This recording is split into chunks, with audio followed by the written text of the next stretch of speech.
Bienvenue sur Indépendante et Authentique, le podcast pour booster ton état d'esprit et ton entreprise.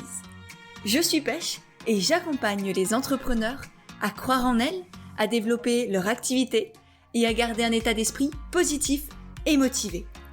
Chaque mercredi, je te partage des conseils autour de l'entrepreneuriat, une réflexion de développement personnel ou encore l'interview d'une femme inspirante qui te partagera sa vision de la vie et de l'entrepreneuriat.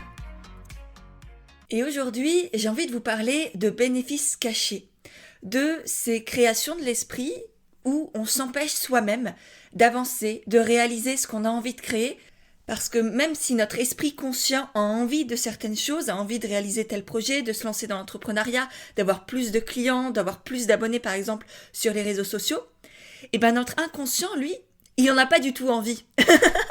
Et il trouve beaucoup plus d'avantages à rester dans votre situation actuelle que de changer.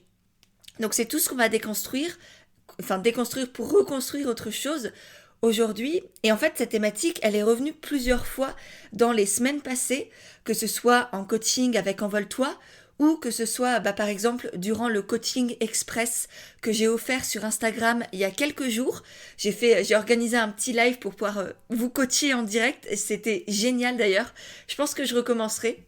Dites-moi d'ailleurs si ça vous a plu ou si le concept en tout cas vous parle, parce qu'en tout cas moi c'était très chouette à faire.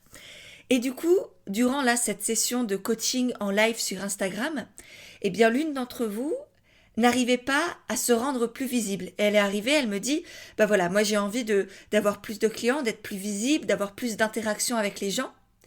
Et du coup, je lui ai posé cette fameuse question que normalement je garde pour mes coachés, qui est, quel est le bénéfice pour toi à rester dans cette situation-là?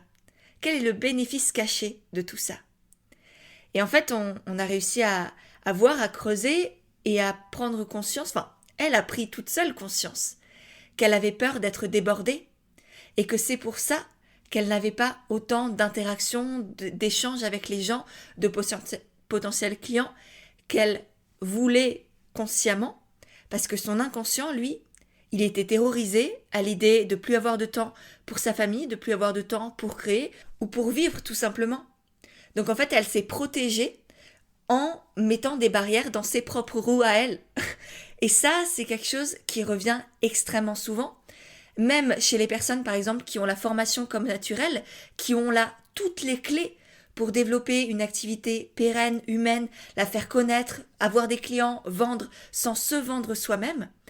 Et même pour ces personnes-là, parfois, quand elles ont des blocages au niveau de, par exemple, qu'elles ont peur d'être vues, qu'elles ont peur de réussir, qu'elles ont peur d'avoir des clients, mais qu'ensuite ces clients ne soient pas contents, elles s'empêchent elles-mêmes de vraiment réussir et de mettre en application tous les conseils, tous les tutoriels, toutes les vidéos qu'il y a dans cette formation.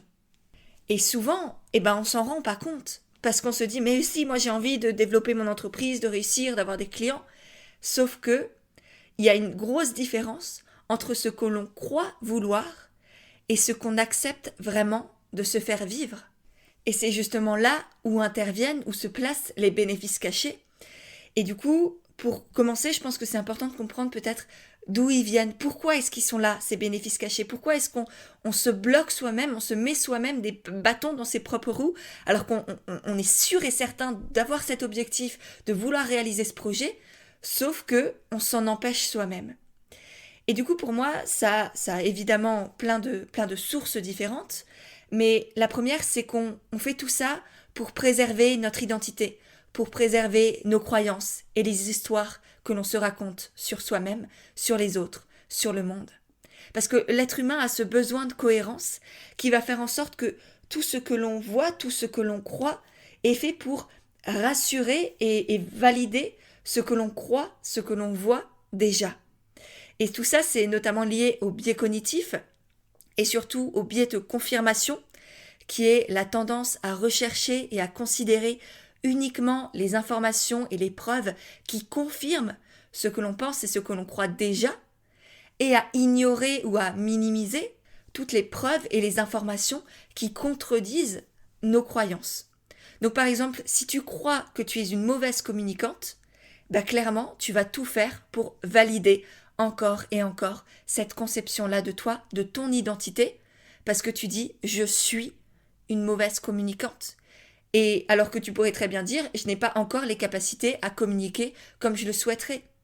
Mais là, le fait d'utiliser le verbe être, et ça, je t'invite vraiment à le conscientiser, à le remarquer quand tu dis « je suis quelque chose », c'est que tu as lié ce quelque chose à ton identité et que du coup, forcément, c'est beaucoup plus compliqué d'aller changer, transformer cette croyance-là pour te détacher de tout ça. Parce que si tu t'en détaches, si tu le transformes, tu auras l'impression de perdre un bout de toi. Et ça, le cerveau, c'est pas possible pour lui. Donc il préfère que tu restes dans la petite prison que tu t'es toi-même créée, plutôt que tu ailles transformer tous les 4 matins à avoir des nouvelles croyances. Et l'autre biais cognitif qui entre aussi très fréquemment en jeu dans cette notion de bénéfice caché, c'est le biais d'inertie, qui est l'idée que notre cerveau, il est surtout et avant tout attaché à la sécurité, au confort, parce que son but, c'est de nous faire survivre. Et du coup, il évite absolument tout ce qui est changement d'habitude. Et donc ce biais d'inertie, il va nous pousser constamment à garder nos habitudes de vie, à rester dans notre zone de confort. Et du coup, on reste justement dans cette fameuse zone de confort plutôt que d'avancer et de développer notre projet.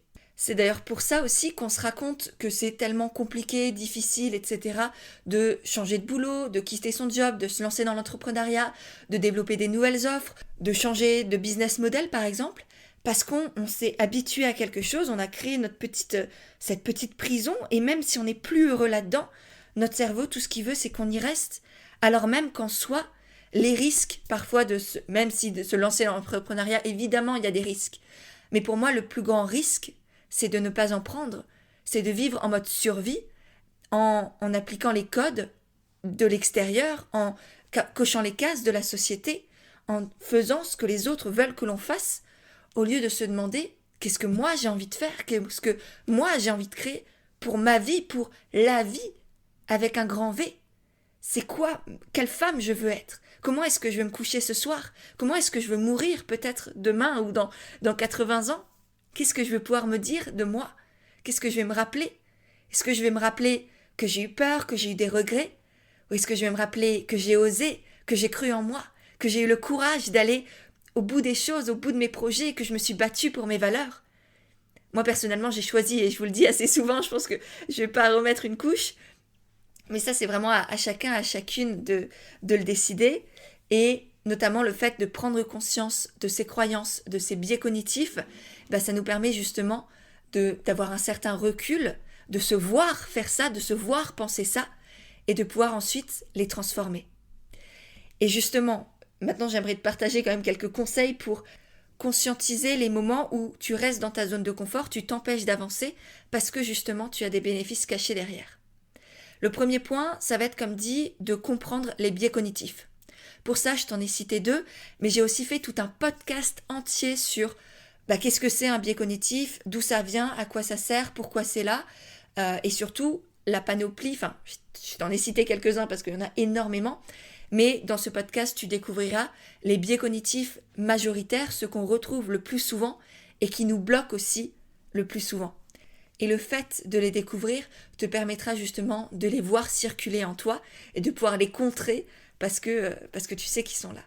Si ça t'intéresse, tu as le lien directement dans les notes de cet épisode-là que tu es en train d'écouter. Donc tu auras juste à cliquer sur le lien pour pouvoir soit lire mon article de blog, soit écouter le podcast selon le support que tu préfères. Ensuite, deuxième gros conseil pour moi, c'est comme toujours, je ne suis pas coach pour rien, de se poser des questions. Est-ce que tu te donnes vraiment à fond pour arriver à ton projet? Ou est-ce qu'il y a des choses que tu fais qu'à moitié parce qu'il y a des peurs qui se cachent derrière? Qu'est-ce que tu gagnes aussi à ne pas réaliser ton projet, à ne pas aller au bout de ce que tu as envie de créer? C'est quoi le bénéfice caché? Sois honnête avec toi-même, et ça, c'est cette question d'honnêteté radicale envers soi-même, elle est extrêmement importante pour moi. Parce que d'une part, on ne peut pas être honnête envers les autres si on n'est pas honnête envers soi-même. Mais surtout, quand on n'est pas honnête avec soi-même, ça veut dire qu'on est en train de se mentir. Et on ne peut pas avoir confiance en une personne qui nous ment constamment. Donc c'est normal que si tu ne sois pas honnête avec toi, tu n'aies pas non plus confiance en toi. Et cette confiance en soi, je pense que tu le sais si tu me connais ou je te le dis maintenant, mais c'est la base de tout. C'est la base de l'entrepreneuriat, c'est la base de relations saines, de la relation que tu as avec toi-même, de la relation que tu as avec les autres, c'est la base de tout ce que tu construis dans la vie. C'est la confiance en toi. Enfin, l'estime de toi, ensuite la confiance en toi, ensuite l'affirmation de toi. Tout ça, j'en parle notamment dans mon livre. Tu verras, il y a toute une pyramide, un très beau schéma que j'ai expliqué et qui t'indique justement ces différentes étapes-là. Et donc, pour revenir à cette fameuse confiance, la seule manière de la développer, c'est d'être honnête avec soi-même et de savoir que l'on peut compter sur soi. Et ça peut être compter sur soi pour faire des choses, mais aussi compter sur soi pour faire face à ses vérités intérieures. Donc le fait de te poser ces questions de est-ce que tu donnes vraiment tout? Et qu'est-ce que tu gagnes à ne pas aller au bout de ton projet, par exemple? Qu'est-ce que tu gagnes à procrastiner, à ne pas être vu, à ne pas avoir d'argent? Tout ça, c'est des questions qui, de prime abord, on peut se dire mais c'est débile. Mais néanmoins, si tu le fais, c'est qu'il y a quelque chose qui est bloqué à l'intérieur. Donc ça, c'est le deuxième conseil, te poser les questions. Ensuite, ça va être de conscientiser tes vraies peurs et tes croyances, les histoires que tu te racontes. Je dis tes vraies peurs parce que je vois souvent, que ce soit dans mes coachés ou sur Instagram, des personnes qui me disent « je fais pas ça parce que j'ai peur ». Mais la peur en soi, elle n'existe pas. C'est tu as peur de quoi? La peur est toujours reliée à un certain danger qui soit existe vraiment. Par exemple, un bus qui te fonce dessus, c'est un danger concret qui existe vraiment et là c'est normal que tu aies peur. Par contre, l'idée que peut-être potentiellement un jour tu n'auras plus assez de clients, là c'est une peur fictive que ton cerveau te crée parce que tu as peut-être la peur de manquer. Ça c'est une peur qu'on voit énormément dans le programme Argent Aimant parce que cette peur de manquer d'argent, elle touche énormément de personnes et si tu l'as en toi, elle t'empêche aussi, et c'est complètement contradictoire vu comme ça, mais elle va t'empêcher aussi d'avoir des clients et de gagner de l'argent parce que tu vas avoir peur de peut-être perdre cet argent après. Évidemment, ça dépend de chacun, de chacune. C'est pour ça que l'expérience Argent Aimant, elle dure aussi longtemps, elle est aussi puissante, parce que tu vas vraiment voir en profondeur dans ce que tu as caché, ce que tu t'es caché sans vraiment le vouloir, simplement pour te protéger. Donc là, l'idée, c'est vraiment pas de se blâmer, c'est juste de se regarder avec honnêteté et bienveillance. Donc, conscientise tes vraies peurs, conscientise aussi toutes les histoires que tu te racontes, parce que bien souvent, nos biais cognitifs sont, comme je te l'ai dit tout à l'heure, basés sur nos croyances. Donc, par exemple, quelque chose que l'on aborde notamment dans Argent Aimant, c'est le fait que si tu crois vouloir de l'argent, mais que tu as associé l'argent au mal, au fait de devenir quelqu'un de mauvais, au fait que peut-être tu ne le mérites pas d'avoir cet argent, et tu vas faire en sorte de ne pas en avoir. Parce que forcément, si tu en as, ça veut dire que tu vas devenir quelqu'un de mauvais, ça veut dire que tu as fait des choses qui sont mauvaises parce que tu ne le mérites pas, et du coup, tu vas te sentir redevable, par exemple. Donc tout ça, c'est des choses aussi à aller creuser. La relation à l'argent, ta relation à l'argent, c'est la relation qui cristallise le plus de tes blocages, des schémas familiaux, des schémas du passé qui t'empêchent d'avancer.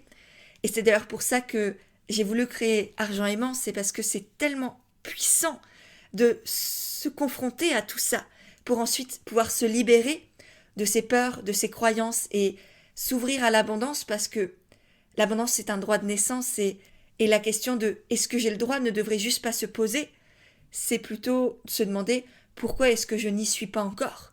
Qu'est-ce que je me raconte ? Qu'est-ce que je m'empêche de vivre ?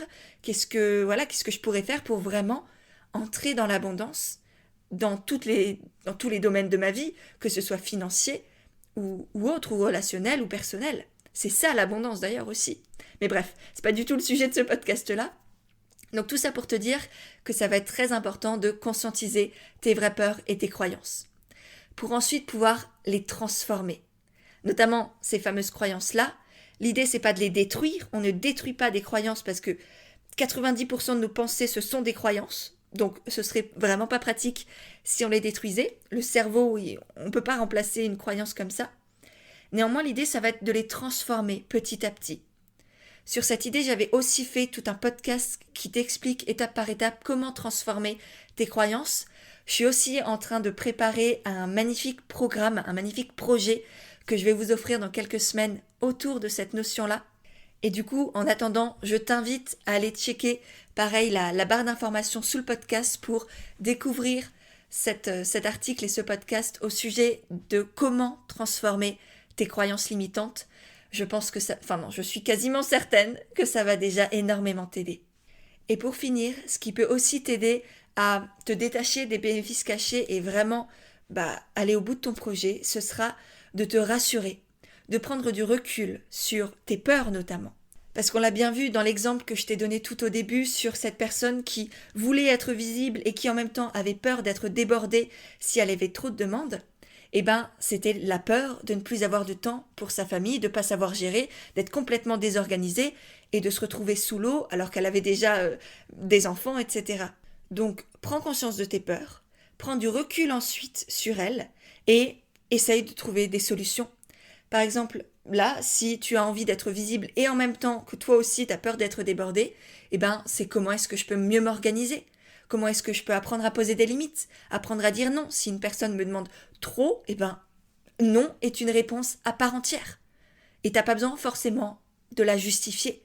Tu peux dire non, point. Ça suffit amplement. C'est ce qu'on fait avec oui. Je vois pas pourquoi on le ferait pas avec non. C'est hyper important de savoir poser tes limites. Mais ça aussi, c'est un autre sujet que je pourrais aborder si t'intéresse, parce que je sais à quel point, pour avoir accompagné énormément de personnes qui avaient du mal à poser leurs limites, ça peut paraître compliqué, et puis en réalité, ça peut être très simple, très fluide, rempli d'amour, rempli de beauté, et même raviver certaines relations. Bref, je suis arrivée au bout de tout ce que je voulais te transmettre aujourd'hui. J'espère vraiment que cet épisode t'a plu. Si c'est le cas, n'oublie pas de le partager sur Instagram. C'est ce qui m'aide le plus à faire connaître le podcast. C'est ce qui aide aussi le plus de personnes à le découvrir et du coup à avoir accès à toutes ces prises de conscience, ces partages d'expériences, ces conseils que je peux transmettre dans tous ces épisodes-là. Donc, merci pour ça. N'oublie pas de me taguer. Ça me permettra de te voir, de te remercier et pourquoi pas même de te repartager. Et n'hésite pas non plus à télécharger dans la barre d'infos le cahier d'aventure entrepreneuriale qui est un guide complètement gratuit qui t'accompagnera à développer une activité humaine, alignée et rentable. Donc je pense que si ces mots te parlent, il va énormément t'apporter. Je te laisse donc filer dans la barre d'informations pour checker les différents liens, les différents podcasts et télécharger ce fameux cahier entrepreneurial. Et puis moi, je te dis à mercredi prochain pour un nouvel épisode d'Indépendante et Authentique.